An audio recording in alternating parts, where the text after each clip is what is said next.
Hello, family. Welcome back to Concrete Pastures. I'm Nancy Mlemwasisi.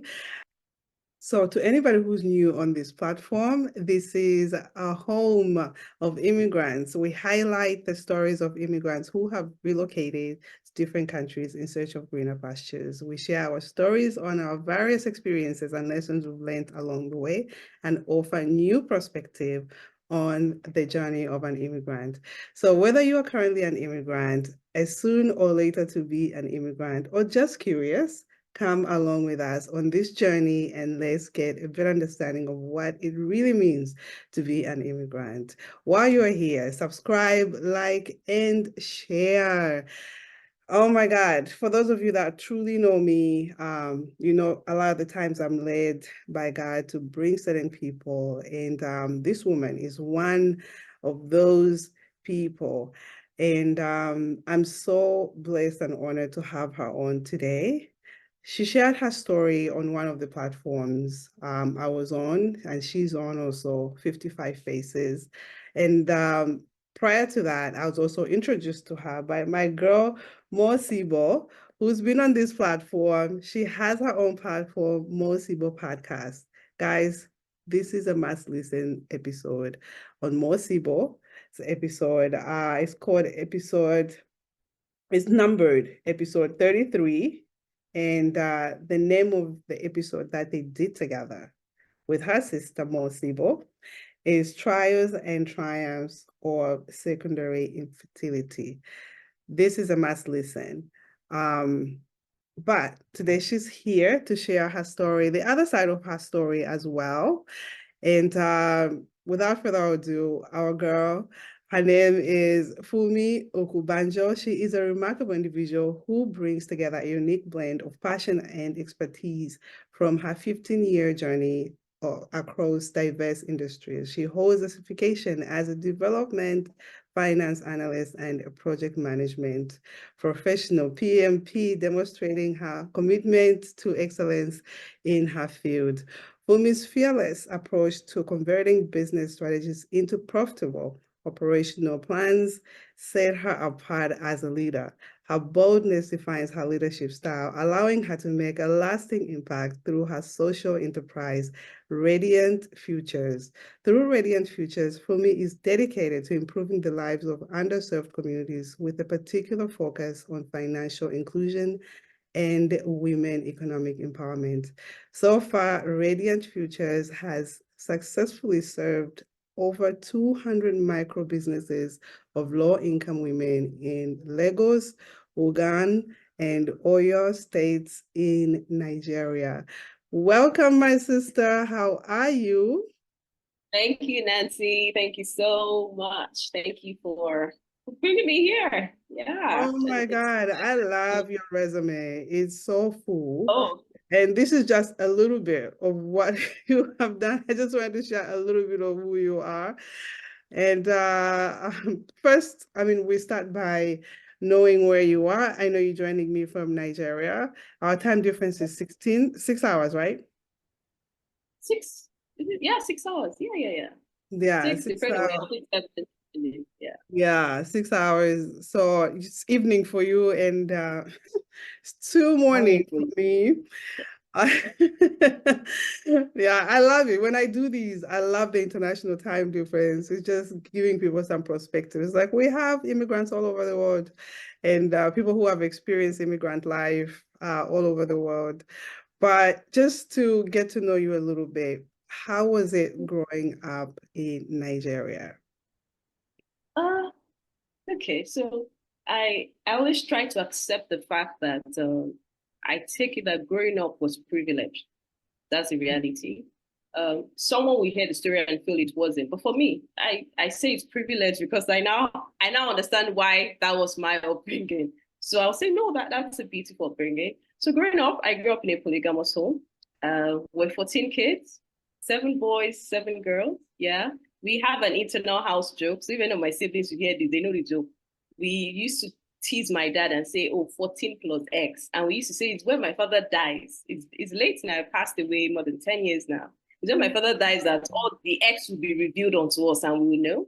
So a Muslim home. So yeah, it was okay to marry more than one wife. I was number 12, or I am number 12 of the 14 kids. So growing up was, you had everybody ahead of you trying to set the standard. And you constantly just feel like, oh my God, am I going to do well enough? Am I going to match up to every barrier that's been broken ahead of me? Now, to my mom, we're three girls.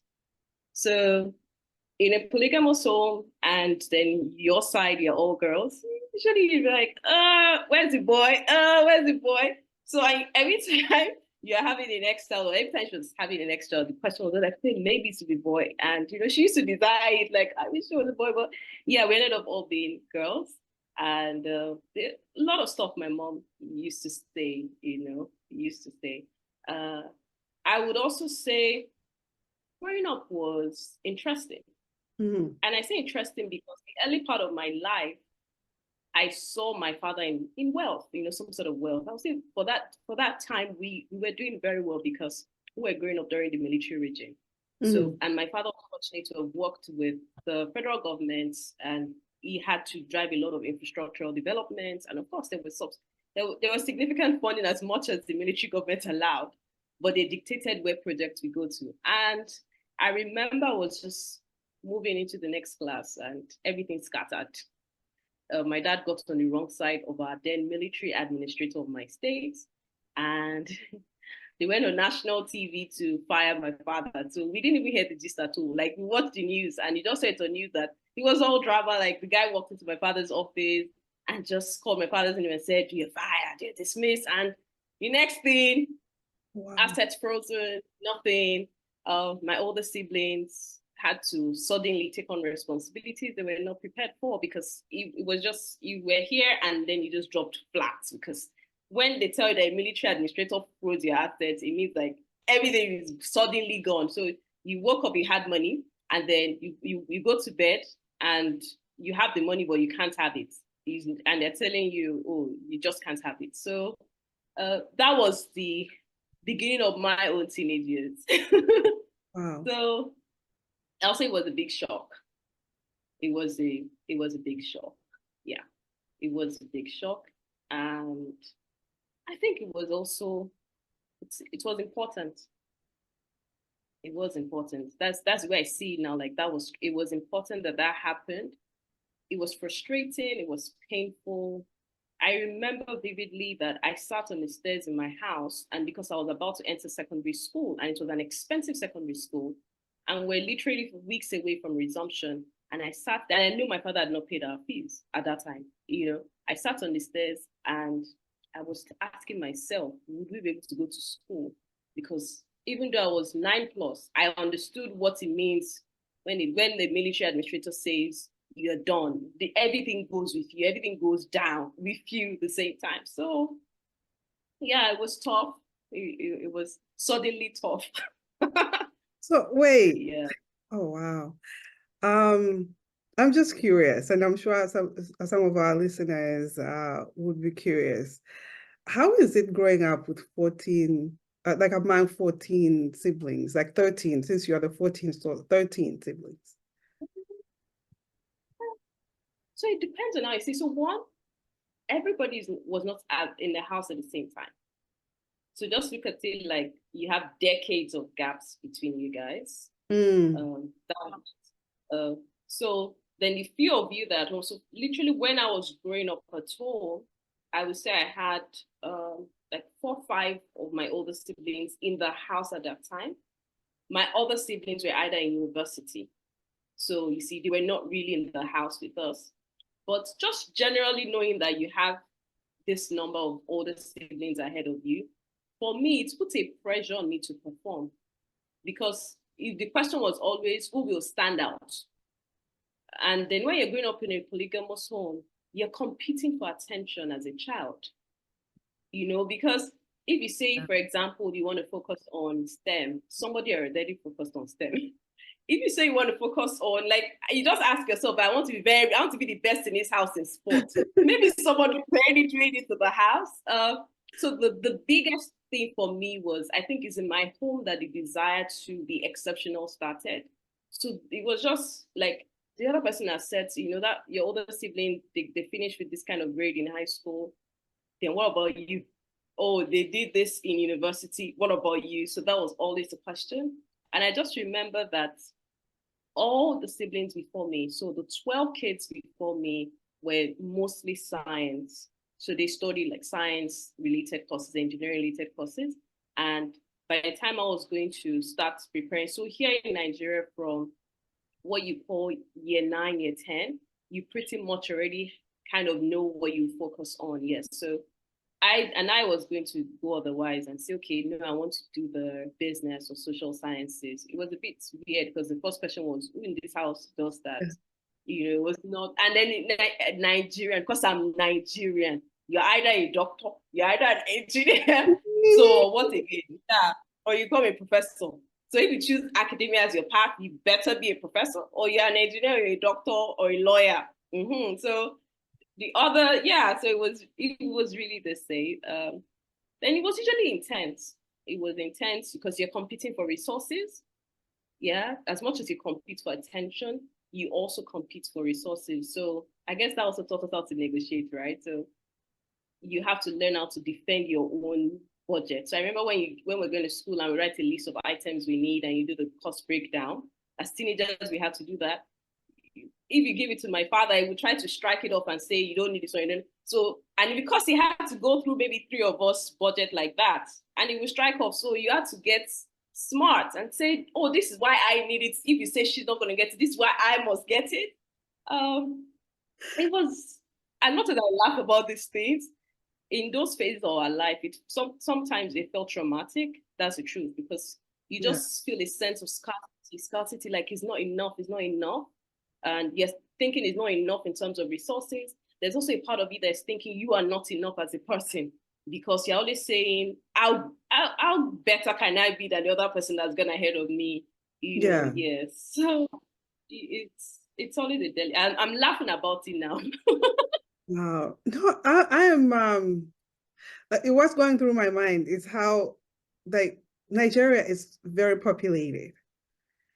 That aside from competing with your siblings, you guys, you have to also compete with the rest of the world.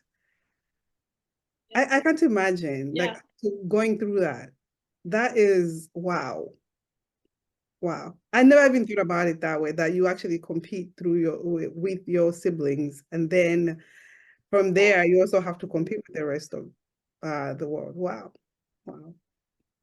Okay, so when a competition starts at home for you, Yeah. where I see it now, I think it just prepares you for the toughness of the society that you're born into. So if you can, so that's just the way it is. And it really was that way because we're competing at home. I have my half sister who is just like a year or 2 years older than me. Then I have my younger sister who is just like a year younger than me. So literally, you are just all of you at the same age, probably just 1 year apart in terms of grade. So because you're already at that level, you were competing amongst yourself. Then when you get into the society, you're not afraid, you're not confused. The game already started at home. So you don't say anything like, oh, these are the spaces. Okay, I can do this. I've seen what, let's do it. So that's what it does to you. Yeah, you just become an overachiever, I guess. Yes. Which sometimes it's not always the best way to go, because you're consistently asking yourself that you're good enough. Yes, no, trust me, even for people who haven't grown up in like your situation, it's tough because you're constantly not good enough. I don't know if you guys shared it on your episode, that to other people, you're never gonna be ever be good enough. Yeah, I think you shared it on there, which is I think profound, because to other people, you're never gonna be good enough, even to your siblings. There's always going to be something that they see. It's like, oh, there's something wrong here. They look at your life, it's like, what's wrong with you? Yeah, because sometimes it's like people are digging for what is wrong with you because they want to use it to validate what they believe is wrong with themselves. Oh, 100%. I'm a firm believer of that. I'm a firm believer of that. So my dear, how have you been able to come out of that? Because there's a lot of people, polygamy is normal thing in Africa and in America. In some parts of America, there's also polygamy here as well. And I'm sure there's a lot of people experiencing what you've experienced growing up, and there's little kids, there could be parents that are listening that can be able to guide their children in a way that they don't feel less than or not good enough as they're growing up. And also maybe an awareness to parents that are in polygamy to be able to share that attention to their children, or even to that dad that has that many wives, to be able to allocate his attention differently. Because I have two. I don't even know how some days I don't feel like I'm giving my son enough attention. I'm giving my daughter enough attention. So could you share in your own way on how you've been able to overcome that? Oh, so truth is, one, I've been through therapy. That's what I'll say. So I've been through therapy. The other thing is coming to faith helped. So I'm a Christian, and over the years, coming to understand that the image God has of me is the image Christ has given me, and that is good and perfect. So there's a lot of mind work that also goes into it. Like I remember something I did and I always shared is when we're growing up, because of the competition at home, my mom used to say, be like 7 men.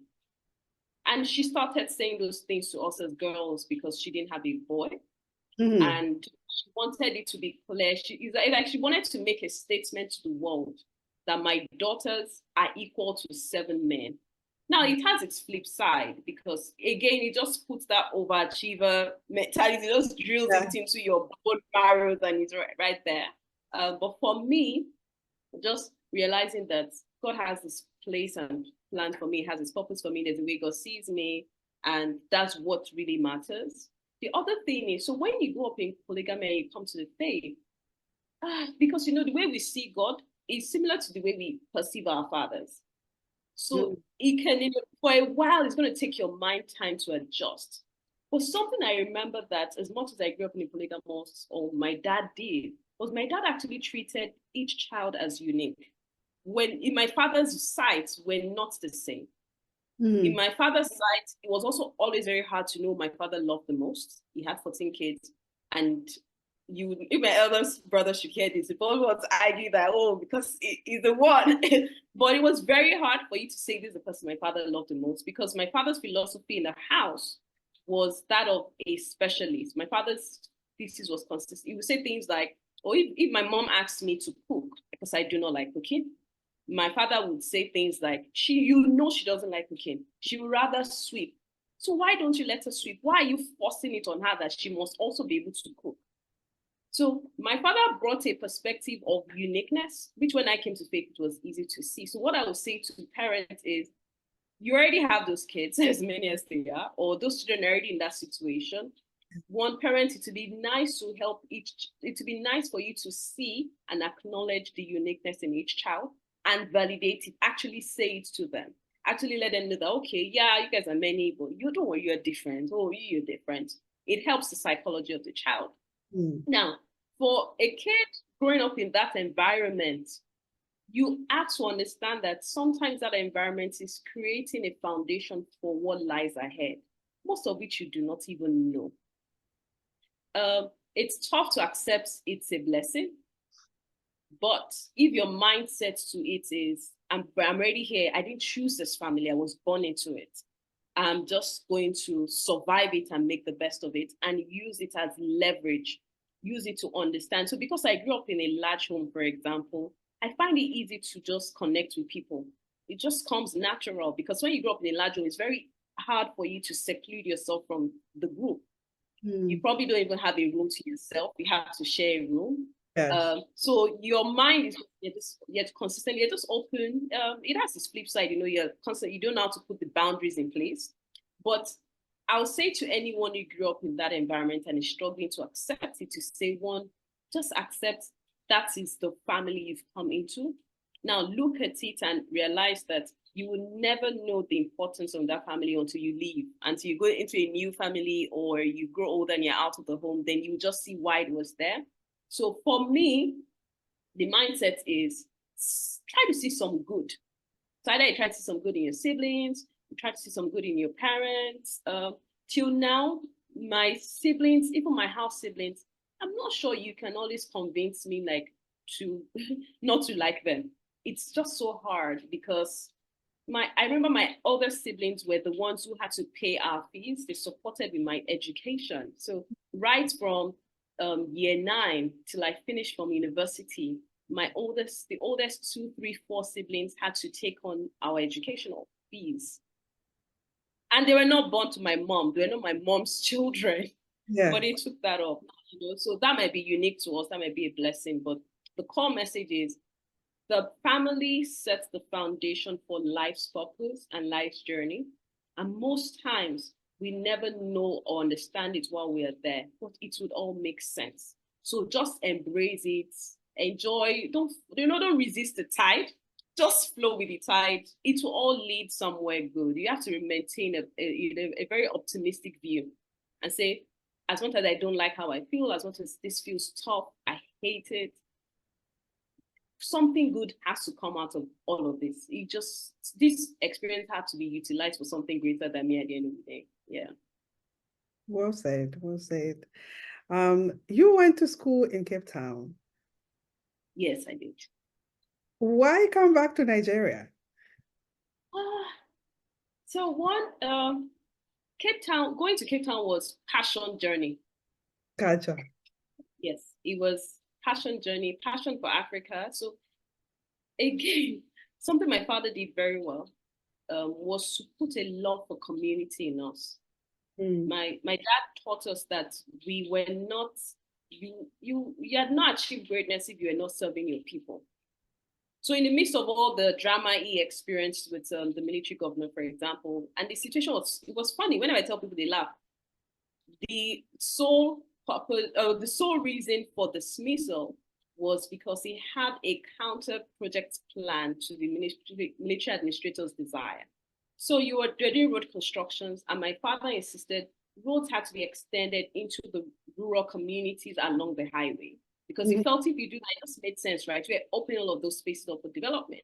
Yeah. But for one reason or the other, the then administrator insisted on, tribalism and every other reason that you can give here. Don't extend here, don't extend, only extend here. And he went against the instruction and he told his project team and all the guys, make sure it extends. If I come on site and visit, I want to see that. So the sense was always, so because he did that, and for me, that consistently stands out. I'm never ashamed of the story because for a lot of kids, that thing is like you were well known and suddenly it's like they've locked you up somewhere. So for me, my father put that sense of be ready to die for what you believe is right. Be ready to lose for what you believe is right, as long as it serves a communal good. Now, the whole thing of communal good also helps because when you grow up in a large family, after a while, you learn to let go of what you want on your own budget so that your younger sister can have it. So it also, you see, everything sums up. So going to South Africa was it was passion of Africa. How can we develop the continent better? And there was a course they had called Development Finance. And I had the option of going to University of Manchester in the UK. And then for some reason or other, I think I lost my dad around that time. Then Cape Town opened up and they said, oh, they have the same course there. And I told myself, okay, why go to the West to learn about Africa's development? Just sit in class with the Africans and you guys talk about it yourselves and figure it out. So that's how I ended up in Cape Town, Graduate School of Business, UCT, University of Cape Town, Graduate School of Business, beautiful place. If you've been to Cape Town is beautiful. I plan to retire beautiful. there. And that's why I've been asked. yeah. So my school is at the waterfront, so you can actually like get a good feel and just like, okay, no, I can live here for the rest of my life. Love it. I love it. Yeah, so that experience helped. Then South Africa is Africa, so to just be like, why you stay there? Just come back to Nigeria. Just stay full time in Nigeria. You're good. Yeah, you're good. And I also had a job while I was doing all of that. So it just made sense to stay back here. Nice, nice. So tell us about your social enterprise, Radiant Futures. How did it come about, and what are the goals and impact that you aim to achieve with the initiative? Okay. So it's an idea that came from a class while I was in Cape Town. So we had a course called SRI, social responsible investment, something like that, or socially responsible investment. And it's along the school of thought of impact investment, pretty much. That's what we'll call it today. And in class, I had quite a number of classmates, young Africans, who were there and they're just sharing ideas. Oh, this is what we can do. You can invest in these kind of entities so that you can create this kind of impact. And for the first time, I was in a room where people talked about investment, not strictly from a return on investment perspective, but they're saying, no, oh, you're going to have environmental impact. What's the social impact? I was like, wait, I thought we're all here to make money. What, And then finally I'm saying, oh, so you're telling me we can do business in a way that translates not just to profits and not just to massive assets on your balance sheet, but you're saying we can do business in a way that we are reducing poverty, which is the biggest challenge we have here, right?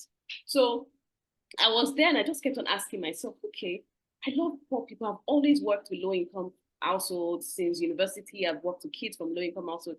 Okay, what else can I do? What else can I do? What do I know? So I had a thesis, and to the question, how can we improve the lives of low-income households? That was the question. And I started just telling myself, okay, what do I know that can help me address the problem? And then I said, okay, I understand knowledge, skills. If people have knowledge, skills on something, then they'll be able to do that thing. And I said, okay, what's the other thing? Capital. If they have the resources, then if they have the funding, they can do something. So I started some sort of small scale impact fund. And I came back, I was also going to rural communities. I was also working in a school at the same time. I was going to rural community, just see, okay, what's going on here? What's the predominant social economic activity? Just curious, like, okay, mama, what can we do? You speak the native language. And they say, my daughter, you can do this one, we can do this one. They said, okay, if I give you so amount of money, what will we be able to do with it? And said, we'll do it, we'll buy this. So I started investing in rural women. Just my first investment was an individual, a girl. In fact, now she's on my team. Then I started doing groups. So maybe groups of women, cooperative, give them. I lost money quite a bit, I must confess. I did. And I was just doing all of that as pet projects. So I set up the entity also because I wanted to put some sort of structure to it. I didn't want the women to feel like they were interacting with me as Funmi. I wanted them to feel like they were interacting with an entity and this is legal. They needed to take the investment serious and they needed to also treat our inquiries when we say we want to see this report, or when we call to say, Mama, what about this? What about that? I wanted them to open up more and not feel like it was just a personal favor. Yeah. And come 2020, COVID happened, and I just did a random call. I said, let me just call my women, know how they're doing. And the things I heard were scary.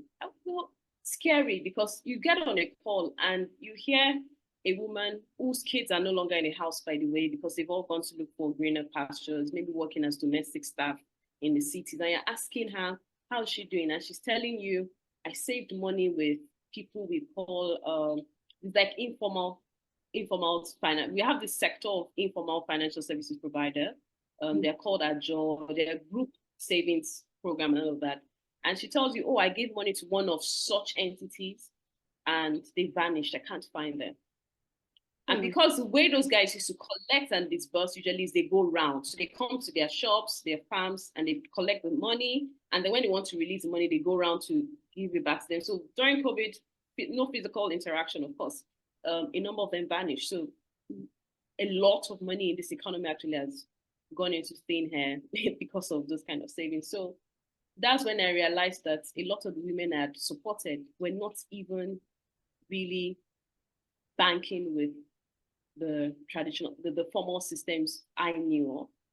And I said, digging, asking questions. So the issue of our banking sector banking industry here, our people, especially the baby boomers, they've seen a lot of failure. The banking industry collapse. They've experienced it. Insurance companies collapsing. So there's no trust in those systems, and that's why the informal sector thrives, working with the non-traditional guys. So the traditional guys, and we then started doing literacy programs for them because I wanted them to.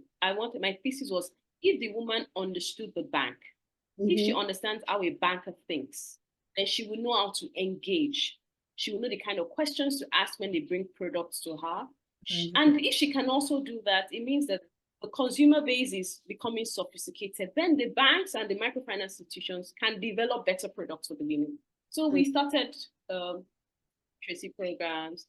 Last year, I set the goal of, like, okay, I want to train 100 women. All glory, thanks to God for opportunities.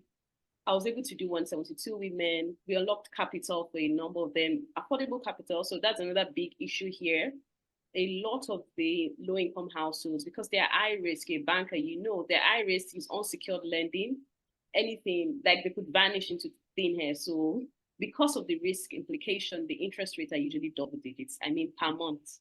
So in a year, the average low-income woman in Nigeria can spend, if she was to borrow money all through the year, she can be paying as much as 120% per annum.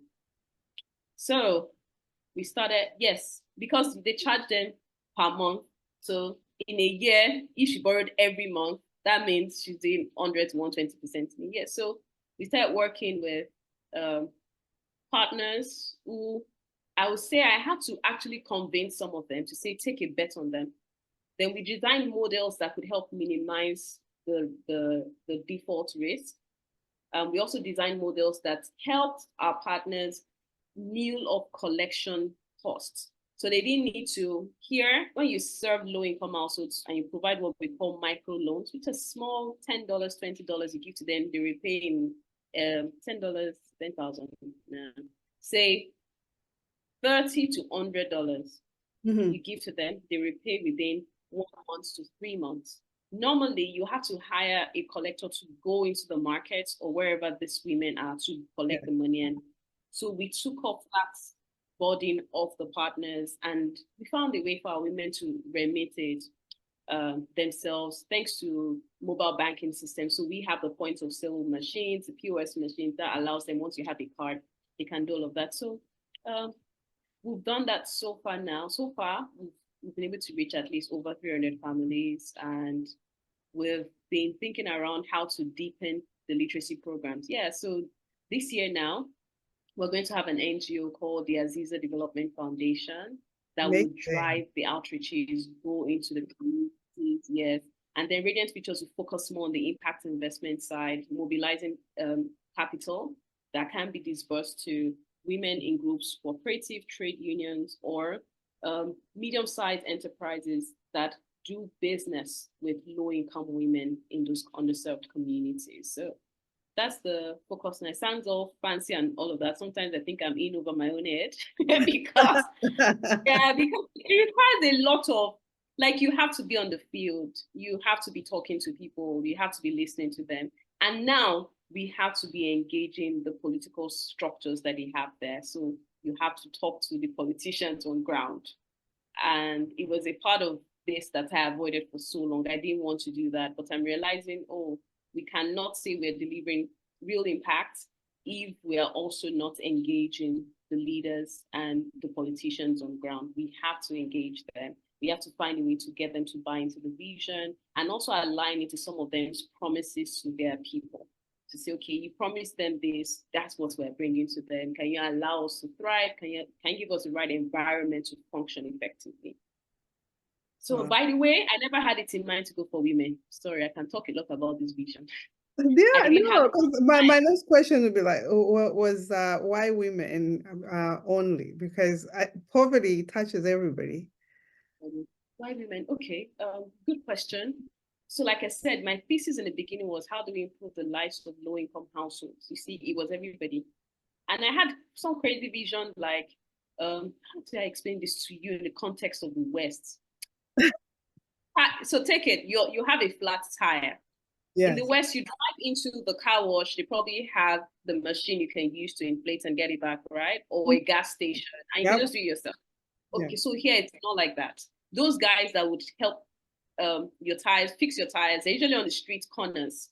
So the picture I had was, how can I improve that guy who is on the street corner and get him to do business so nice that someone who went to high school wouldn't mind working with him and wouldn't feel that kind of job is beneath him.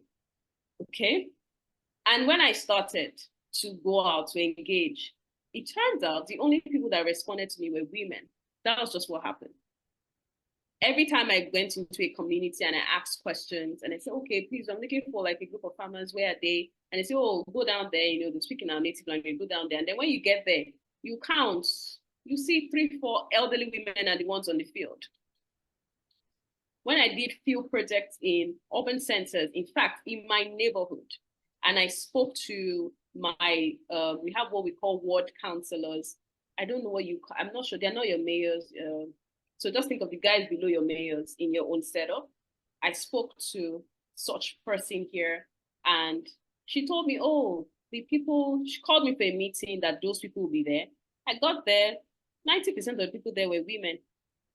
So it just turns out that every time I tried to do a project for a community and I showed up there and somebody introduced me to the community and said, oh, everybody come out, the people who were coming out were women. Plus, research also actually supports that women are more credible, so they are more credit worthy.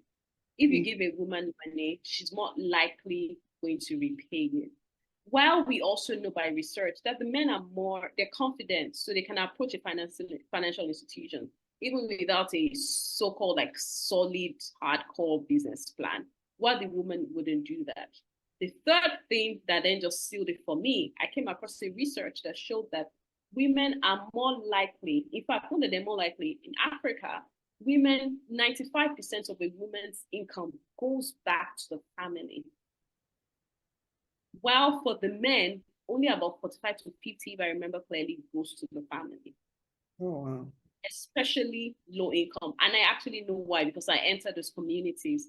So the men, when you pay them, they earn wages, they can get involved in all sorts of social vices. They will go drinking, he will go watch soccer with his friends, he would hang out. So before he comes home, he spends most of it outside. While for the woman, the trader who's just selling up to maybe $10 a week, a day. Yeah. Some of them do $10 a day. She takes the money back home. Once she's done in the market, she runs back home, takes out her $10, buys food, takes care of her kids. The child needs a book for school. She'll quickly buy it from that $10. So it just then solidified it that, oh, it looks as if after all, we're the ones that need it. And from what I've seen so far, if we invest in women, actually would help stabilize the homes. You would also help take a bit of pressure and burden off men who are truthfully trying but just not finding a way forward. I've seen fathers in homes that are trying. I've seen one of my cluster heads, her husband lost his job and has not been able to get a job since. She said we funded her to start a small food joint in the neighborhood. Her husband had to support her there. So created a room, for him to also at least find some sort of value. Like, okay, he's working there, might just be helping her to serve people, engage men who come there to eat, but he probably, at least we're helping the family because he's responsible not to see who supports his wife while he's still looking for a job. So that was how I ended up with women. And yeah, I'm totally committed to going all the way. Yeah.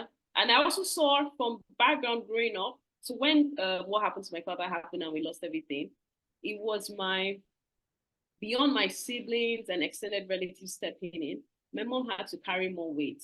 That was the truth. I saw my mom take us to a gold market in Ibadan. They call the place Sabo. She sold all her jewelries. She sold glass bottles, Coke bottles, the glass bottles. Yes. My mom sold them. So you can sell them. You sell them to recycling companies. She Wow. sold them. You guys started recycling companies back then. Wow. Back then, yeah. So you sell, they're the guys that wash and then take back to the company. They'll not wash it and take it back. Yeah. She sold that. Then she had a group they call cooperative. So they're like a local based savings and investment group.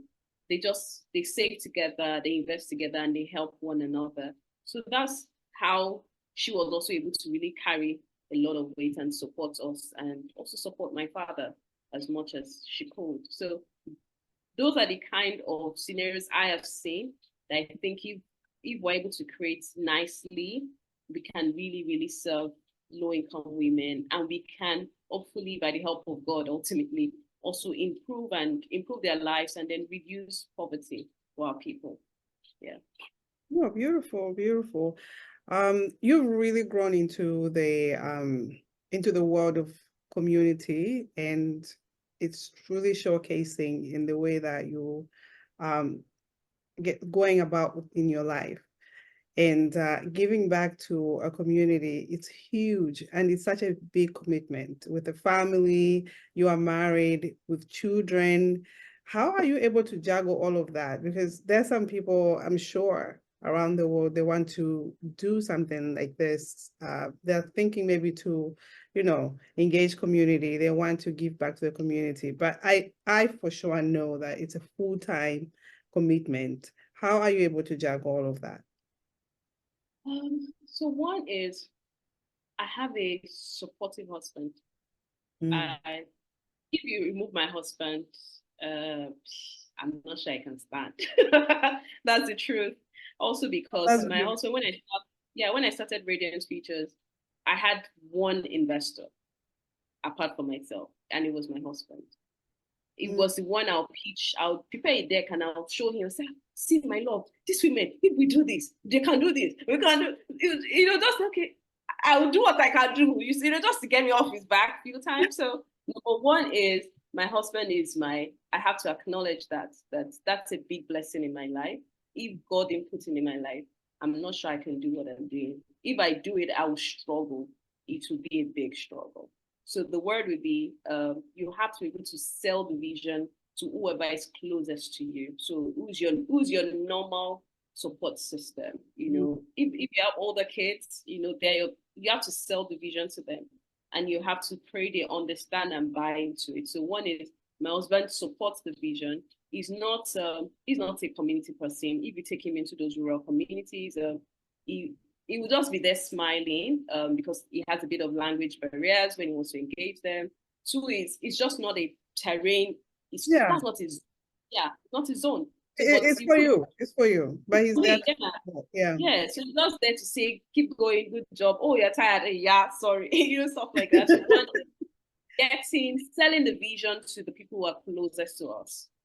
Um, till date, most of the partners I have are my friends, like people that know that they know for me like for decades. I've always talked about low income households. Since I was in university, I've always worked low income, low income, low income. So the only reason why I didn't start this right after university was because I came into the labor force during the global economic recession of 2008. So I just panicked and I told myself, unemployment rate is high, debt is all over the place. There's no way on earth I'll go and do a non-profit or something that requires me to labor. I didn't have the boldness then. I was too afraid. I was like, let me first take care of myself, then I'll figure it out. So the support helps. The other thing is just clarity of where you're trying to get them to. I think so. The vision is very clear to me. And because the vision is very clear, I don't have one way to do it. Tomorrow I can wake up and have another way to do it. So because my mind is flexible, since I know exactly where I'm trying to head to, that helps me in terms of relationships. How do I engage people? So by the time I'm engaging someone, I'm quick to share. Like, oh, once I sense that somebody carries a bit of the vision I have, I just strike immediately. I just share the fire. Like, this is what I'm also thinking. This is what it is. So I didn't need to set this up before I even started really doing it. The other thing is I have two full-time jobs. Yeah. And Two full-time yes, jobs. yes, I do. Yes. Oh, Yes. So I would call it full time wow, because like like you guys said. there are senior level roles. So there's senior level roles in two companies. But why I share that is, and I always tell the founders of those businesses that what they are doing is strategic to what I'm trying to achieve. Mm. So I don't see that work as work. I see it as an extension of what I'm trying to achieve. So for Ah, example, the number of time working with a tech company, we're doing learning and we're really servicing low-income households. It aligns with me. It aligns with my objective of low-income household. There's another company I work with. They're a private wealth management consulting firm. Some say, "Oh, what are you doing in that space?" Well, I'm like, "Oh, if I need to fund my women, who are the people that carry the cash? It's these people now."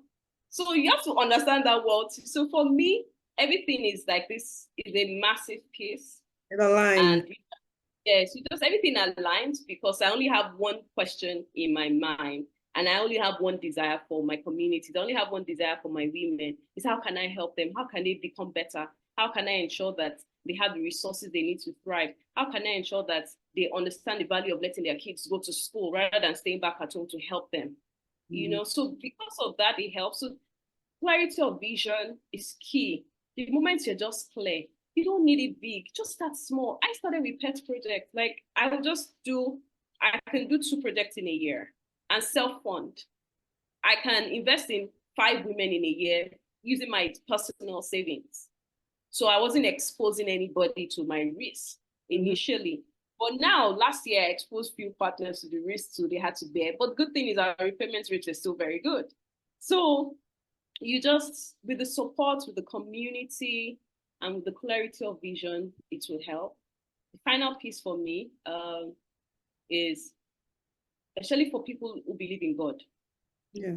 if you carry the burden for a problem or a thing, I don't think is normal. I think you're being called to serve that problem. You're being called to do something about it.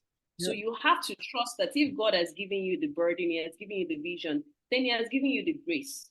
And He's also giving you the resources because sometimes, we think, I don't have the money. How am I going to do it?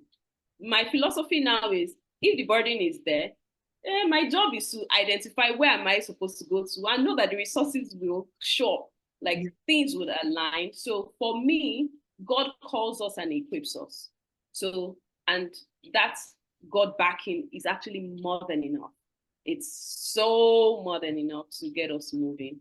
To just do it and pace ourselves. Don't compare yourself to anybody. We're talking about that. Don't Yeah. compare. Don't walk from a place of this is what I have been called to do. I'm just going to do it. The grace that I have, I will execute. As I execute, greater grace, greater opportunity comes. I execute. It just keeps growing like that. Yeah. Amen to that. I have to say amen to that because I can attest to God's calling, and it was a burden at one point, this concrete pastures. It was because I didn't know what I was going to do with it. I, I had a lot of worry just to anybody who has the burden, like my sister was saying.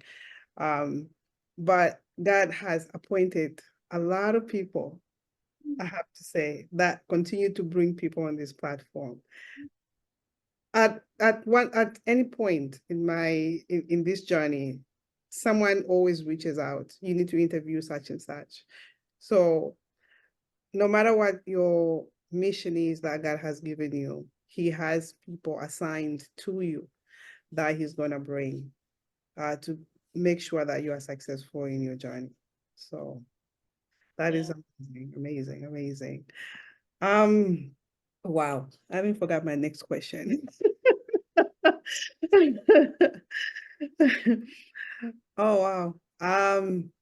So how can people invest in your women, people who are listening and they feel passionate to invest into radiant futures of your women? How can people reach out or invest? Okay. Good question. Thank you. um, so this year we're setting up a social impact fund.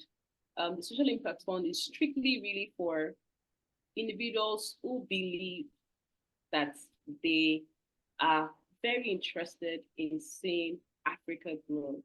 Mm, While we are focusing on Nigeria, I'm looking at how can we find partners in other critical states critical countries in Africa that also need the support. So we can just channel resources as much as we can.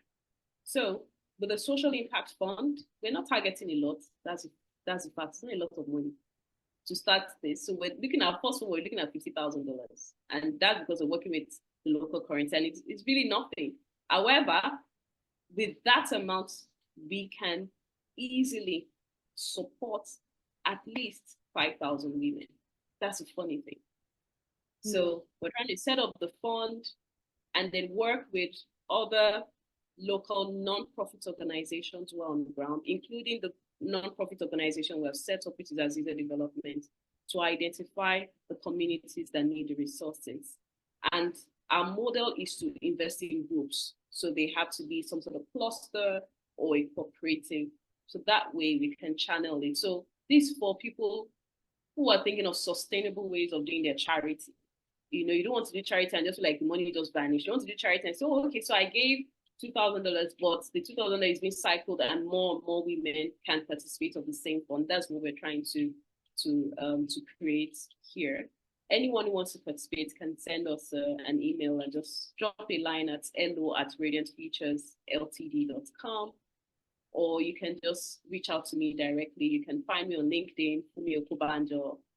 You can find me on IG. In the show notes. Yeah, sure. Yes, just drop me a line. So our hope is with the social impact fund, we're not relying only on the microfinance institutions, because the truth is the cost of capital is still high.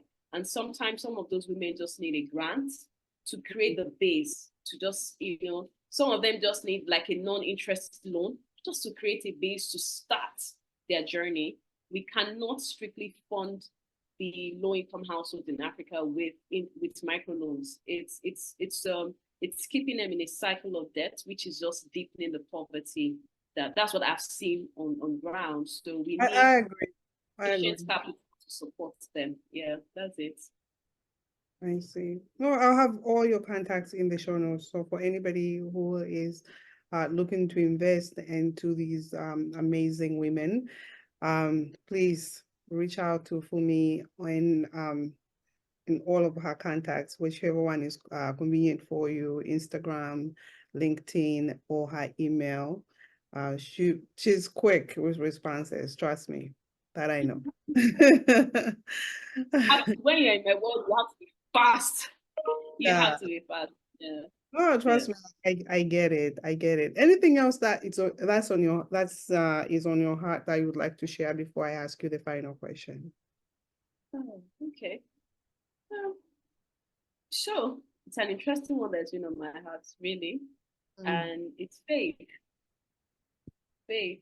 And I say, and I'm probably going to share that because a lot of times individuals go through tough times and we pray, we're asking, waiting. And what I'm discovering is we're seeking God's hand a lot, but we're not seeking his face.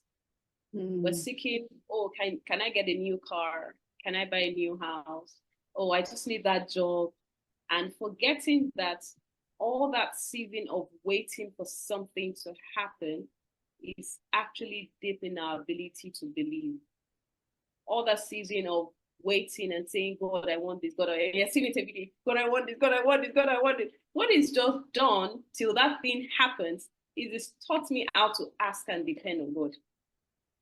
So when we finally receive the car or the house, we're like, oh, I've gotten the car here. And it's like, that was all of it. That's just it. It's just the car. But we've lost the vision of the journey of waiting, the journey of before I got to point B, while I was on point A and trying to get to B, I was just going through a cycle. I was repeating an activity. So it's either I was repeating consistently praying, or it's either I was consistently writing, journaling, or it's either I was consistently thinking and planning before I even finally executed. And then all those good or great habits that we've formed, we let it go and we just get to that point. And like, oh, finally I have the car.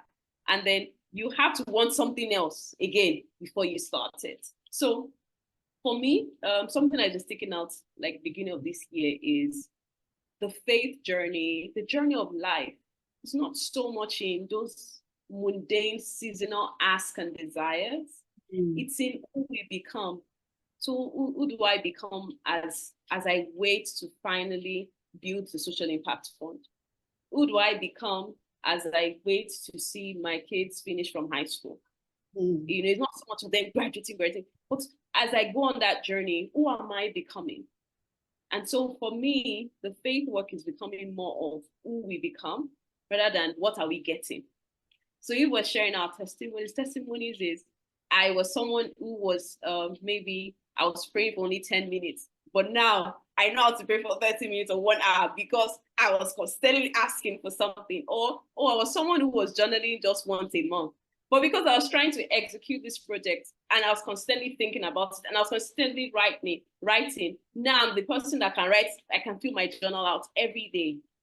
So for me, I think the last thing I would just really like to share, because it's the beginning of the year and the year could just move by quickly and we finish the year and we're trying to rate ourselves and say, oh, 2024, what's up with me? And saying, oh, I grew my assets by this, I did this, I had a new house, and then you just forget that the Funmi version, January 2024, is not the same human being that you are going to see in December 2024. So the goal is, who do I become in December 2024? So am I going to be someone who's full of joy? Am I going to be somebody who's more confident? Am I going to be somebody who walks with that chin eye? And she's just so grateful for what she has while she's still waiting for the things she desires. So I think that's not to drag this out for so long. That's really the word, like just have a walk of faith. Yes, just have a walk of faith, a faith of a greater version, not in items. Items are mundane. And I know for someone that maybe is going through a lot of lack, it will sound like, oh, this person sounds like they have it all. No, I do not have it all. No, I don't. I still have a lot of things I want. Yeah. But it's just that the moment you see that the things we've waited and prayed for so much, we now finally have and hold, you see that our life and our journey cannot be about things. It just cannot be about things. It has to be greater than things. It has to be us knowing God, us knowing who we are, and then living it out, living the real identity out. How many, I want to buy a lot of shoes, right? How many places do you want to go to?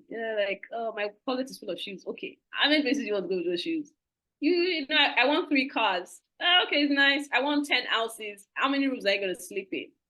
So we have to desire a self or a person or an identity that is greater than items and material things, so that we can really love one another, enjoy life, and just have peace. Yeah, just have it. Well said. This really fits. Thank you. With everything. No, it fits in with everything. Loving one another. I love it. I love it. So last question for you, young lady. Have you found your concrete pastures? So I'm going to wait. What is it, concrete pastures? What do you, in my head, I'm like, I found it. I think I have. It's the vision. It's very clear to me. Yes. And also when I'm in low income neighborhoods, when I'm in underserved communities, I'm actually alive. The joy you feel, right? The fulfillment. Yes. Yeah. Yes. I love it. And I feel it maybe today, this is my concrete pasture. Do you understand? Maybe you ask me that same question 10 years time, it might have shifted. Yeah. Yes. Yeah. Today, more than ever before, I am convinced I have found my place. I am convinced I have found what is concrete, what is tangible, what is viable. Because when I think of concrete, I think of tangible. When I think of pastures, I think of viability. I think of green. I think of fruitfulness. So that's where I literally see those words, concrete passion. That thing that's tangible, real, meaningful to me. And I think I found it. And I found it first and foremost in God. And then He gave me the vision. So I have it. Yeah. Wow, this has been an honor to have you on. I am so blessed to have had you here. Thank you for inspiring us. I am just oozing in blessings right now. But I feel so happy. My heart is like so happy. I mean I know why you came, because I was told to call you here. So I'm so grateful that you said yes to coming on. So thank you for your time, and I appreciate you and all you're doing. It's amazing.